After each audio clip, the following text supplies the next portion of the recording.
I say I am not campaigning for Obi, but he is the best. Reason is he has said that he's going to cut down what collects the money of government. The cost of governance. Cost of governance. That is where they kill us in this country. And new trajectory and new direction. We'll talk about other things. You are obviously you are a candidate. Obi is your candidate. No. Obi is, by my critical, unbiased assessment. Right. I am not making this statement because I am a part of Obi. I'm making this statement because he, and more by comparison, is the only one who has shown that if given opportunity, he can take this country. But there are a lot of arguments, Keisha, that Obi has less experience compared to Asiwaju Bola Ahmed Tinubu and the former Vice President Atiku Abubakar. Is that the kind of experience you want? I'm not. I said this. The experience that has made slavery out of Lagos, the experience that has made a man to produce governors for 20 years and is in control of the system of Lagos, the finances of Lagos. It does not. There is nothing that happens in Lagos without Tinubu's approval. Is that the kind of experience you are looking for? That is a malevolent experience. That is a diabolical experience. That is a retrogressive experience. That is a cancerous experience. That is a corrosive experience. That is a backward experience. That is a reducing experience. That is a poverty-oriented experience. That is a Stockholm Syndrome experience. It is an experience that must be smashed to the slitrin and dumped in the compost stone. Our country needs egalitarian, progressive, brilliant, intelligent people with capacity, idealistic, to take us from the nadir of insignificance to the pinnacle of global recognition. That's what we're looking for. We don't need the experience of plutocrats and plutocrats who have put us in a quagmire and subjected us to this level of misery and slavery. Okay. Praise.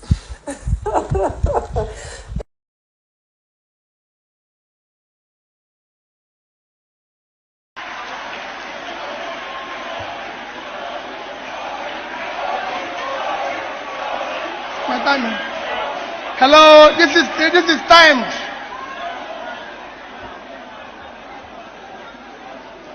Let me respect Your Excellencies. Let me respectfully stand on all due and existing protocols. I thank the organizers of this event for the honor of inviting us to participate and for the topic, the issue of sustainability for economic prosperity. I only knew this morning that we're going to comment on it, as I told the organizers, but I think it's a worthwhile topic for us to comment on. Economics, when you talk about SDG, which is where you drive this from when she was reading, it is aftermath of Millennium Development Goals, which lasted from year 2000 to year 2015, and this is lasting from 2015 to 2030. And I agree with what Prof said, that we are about hiring the new CEO for the company called Nigeria. So we have to look at the people's past and what they've been able to do. MDG goal, which ended in 2015, for your records, I started implementing it in year 2008 in Anambra State. And by the time it ended in 2015, I was #1 in Nigeria.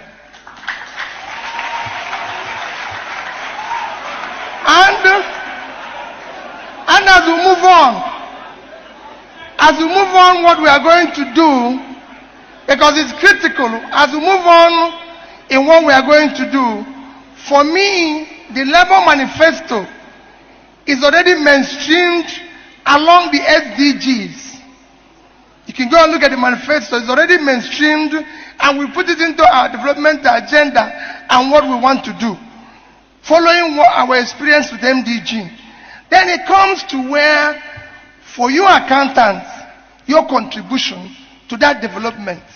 Nobody can think about whatever we're going to do, whether you call it SDG or anything, without knowing that accountants, chartered accountants, play a critical role in development. Because whatever you plan, whatever you want to do, you have to ensure, one, the financial sustainability of it. You have to come into the budgeting, the forecasting, and most importantly, the revenue. Because at the heart of tax is you. You have to bring the taxation into it. Today, with the most critical problem of Nigeria, apart from other things that are besetting it, insecurity, everything is revenue to GDP, which is often shouted about that we don't have enough revenue. We don't have enough revenue because to GDP, even among the African pairs, we are 6%, when the average in Africa is 16%. Going globally is even worse. The reason is, so at the heart of it is you. It is you that is supposed to help the government to organize when the government starts doing the right things. How are we going to do it to ensure that this tax revenue comes in order to be able to build these sustainable goals? At the heart of it is you must secure and unite Nigeria. Today, Nigeria is among the fragile states, so security becomes paramount and critical. You must govern by rule of law and ensure that we fight what one of the candidates has mentioned, issue of corruption. At the heart of everything happening here in this country today is corruption. You have corruption of all sorts, corruption in terms of the way you appoint people to be in office, by appointing incompetent people, corruption, the way we do our expenditure, corruption in terms of if you look at our subsidy today, it's virtually an organized crime. Today, our oil is being stolen by who? By people in government. And you can go on, and the heart of it is this. So you must remove a country and show that we must now have a country where there will be wealth with enterprise. In any country where government officials are richer or politicians are richer than business people, that country is finished. And that is what you are getting here. So you have nothing to account for. So for me, if you are going to talk about sustainability for economic development, is to start doing the right thing. What are we going to do? I've said my number one priority is to secure and unite Nigeria. People will tell you security is so difficult. It's not difficult. It's only in Nigeria that somebody kidnaps me and is phoning my brother, negotiating price. If I'm sick, he calls police, he calls doctor, they come and treat me. Everybody knows where we are, but except police. It's not acceptable. With technology today, with technology and everything today, you know where the crime is taking place. And you can sort it out. We have to have a three-level policing, local government, state and national. In terms of corruption, it is easy to fight. People make it look as if it's difficult. It is not. The box stops on your desk. If you yourself is not stealing, those around you are not. You reduce it by 70%. Two of my accountant generals are your member.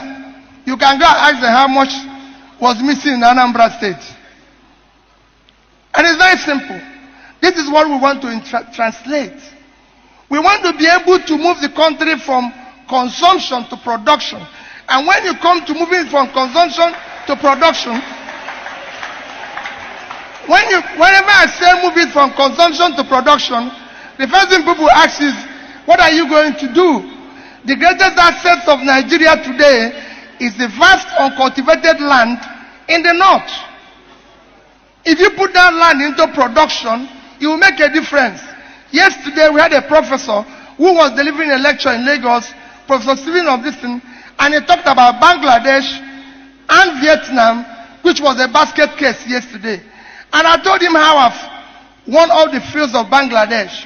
Nigeria today, a country, when he finished that lecture, I joined somebody who was from Yobe State.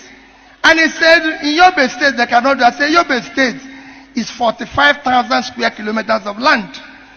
Yobe State is bigger than Netherlands. If you add Borno State, you have 115,000 square kilometers. That can go for half, a quarter of the entire land in Europe. Thereby, you have to be productive. If Netherlands can export 120 billion worth of agricultural goods every year, at 33,000 square kilometers of land, Yobe State should do 1.5 times that. 1.5. And 1.5 is just about $2 billion. We're not asking for too much. 1.5% of that is $2 billion. And if you do $2 billion, at rate of exchange today is 1.3 trillion. Thereby, you shouldn't be going to here to take the share of your distance. So we want to move the country, make it productive, stop corruption. These are things you can use to stabilize your currency, which is collapsing today because you're not productive. You're not exporting anything. You're not selling anything. This is how you can pull people out of poverty. The more you pull people out of poverty, the more you reduce criminality and be able to make the country sustainable. You cannot talk about sustainability in a situation where gangsters have taken over your country. You can't talk about sustainability when you have 33% unemployment. You can't talk about sustainability when you have 20 million out of school children. No, these are things you have to tackle first. As you're doing it and you mainstream the sustainability aspect of SDG into your mainstream, you will be able to drive the process. But in conclusion, as the professor said, he said, borrowing Linkwayon, you don't need too much of sophistication or written documents. All you need to do is to continue to do simple things consistently. And you get there. Thank you and God bless you.